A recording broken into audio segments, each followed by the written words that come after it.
We have a lot of agreements in societies, both formal and informal, that we all just agree this is the way it is. And after a while of enough of years of it having been that way, in our minds it becomes that's real. It's set in stone. That's just the way it is. And we build our lives based around that notion, okay, we can count on this being the way it's always been. And then it occurred to me that when societies are experiencing just rapid change, what's changing is those agreements. The things that are truly real don't change. Gravity. It still works. Thankfully, it doesn't quit working. Law of supply and demand. It keeps on working. So the things that are actually real, true, actual laws, laws of physics, laws of nature, they don't change. That's why they're laws. But then our agreements, they do change. And that can be a really hard thing for a lot of us to deal with. I mean, seriously, it can cause some serious mental problems. And I know people, I'm sure some of you do too, people that they can't accept that this is no longer the way it always was.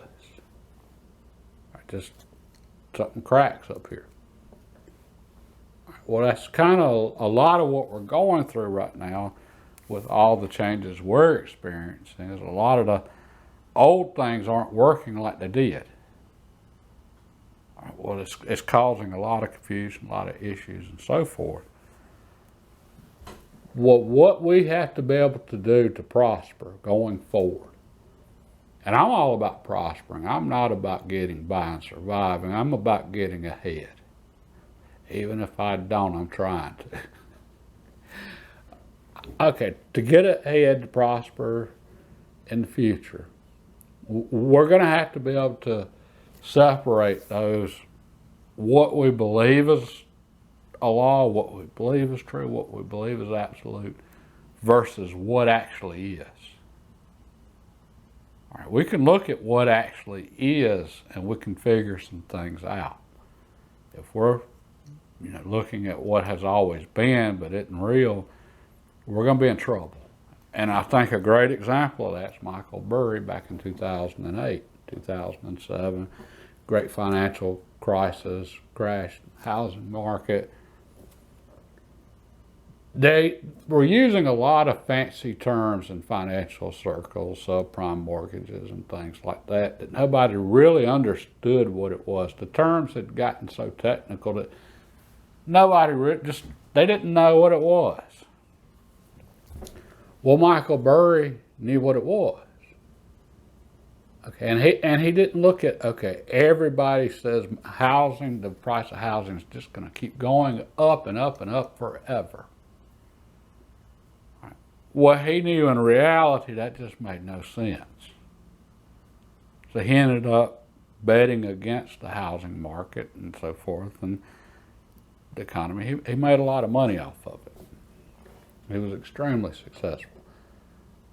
But that's because he backed up from what everybody else just assumed, which everybody else just assumed. I can go buy this house and renovate it in 3 months, I can make $30,000. And all I got to do is get on the phone and make 5 or 6 calls to some contractors to get them in there. All right, he knew that couldn't just keep going on. Reality.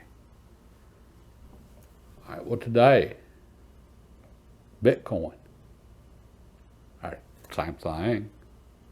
People were jumping on Bitcoin, not because it had or has any value. And I think it has some value. It's just right now it really doesn't. You can't eat it, you can't drink it, it's not shelter. It's not even real, it's just ones and zeros. The only good thing about it is a government can't just make more of it. There's a set quantity. Okay, similar to gold, but it's digital. But I say similar to gold because gold actually really exists. It has real value. It can be used as jewelry for decorative purposes, or it can be used in electrical connections. So it actually has a real world uses. So the value of gold's never going to be zero. Even if people decided, I hate wearing gold, and just like they did with fur coats, not that long ago. Furs used to be very expensive, as were fur coats. All of a sudden people decided, oh, we don't like that. It's, animal cruelty and stuff. Anyway, fur coats aren't worth anything anymore compared to what they were. People could decide the same thing with gold as far as for jewelry, and then that'd be a lot of the value of gold. Its actual, real, usable value, but it's always going to be used in electrical devices. Now, right now, it also has a lot of value in terms of we think of it as a store of wealth, but that's back to those agreements. We just all agree it's worth something. All right. To figure out what's coming, we've got to be able to look at the basics and figure out what's real. Is what's happening with whatever sustainable? And to show you how deep this goes, okay, right now we got a lot going on with certain people wanting restrictions on certain items. Okay, well let's think about that. What's going on there with that whole argument? People do bad things to other people.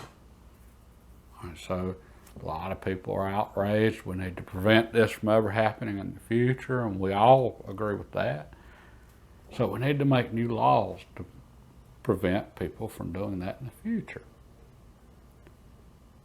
Well, that only works if you're one of the people that follows the laws, or if you're one of those people that thinks everybody else has to follow the laws. And we all think that. Well, there's so many of us that think, okay, everybody else has to follow the law.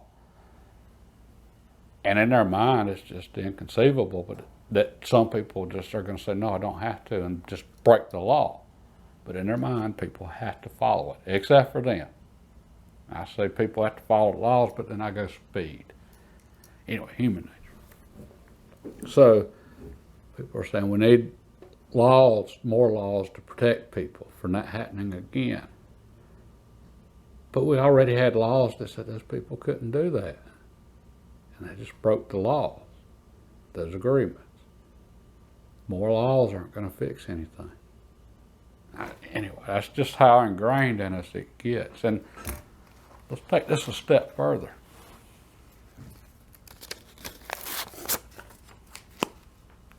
Money. How much of your life is spent working for this?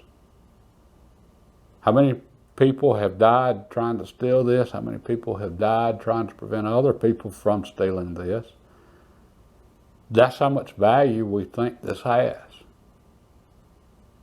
In truth, it's just paper with some green ink on it. This has no value, other than we've all agreed it does. That's just how powerful this is, though, as far as what we believe to be real. Well, we are in a time of rapid change. And we have to quit accepting those things as real when they're not. We have to realize what is real and what isn't. And we have to mentally be prepared to say, okay, I know what's real. And what I'm seeing over here, that this is not. This is not sustainable. This cannot continue. I'm sticking to what I know. And that's something I've had to remind myself of lately. I began to question some of the things I've seen as far as with prices and so forth. And I was questioning, do I even understand what's going on now? Because, well, I've decided I do. Because I'm basing my thoughts on what's real.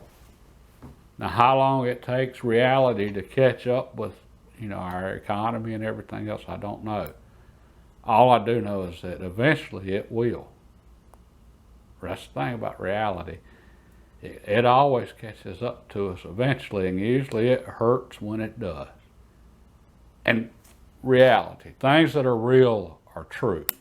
And I heard a saying many years ago that's always stuck with me. The truth will set you free, but first it will piss you off.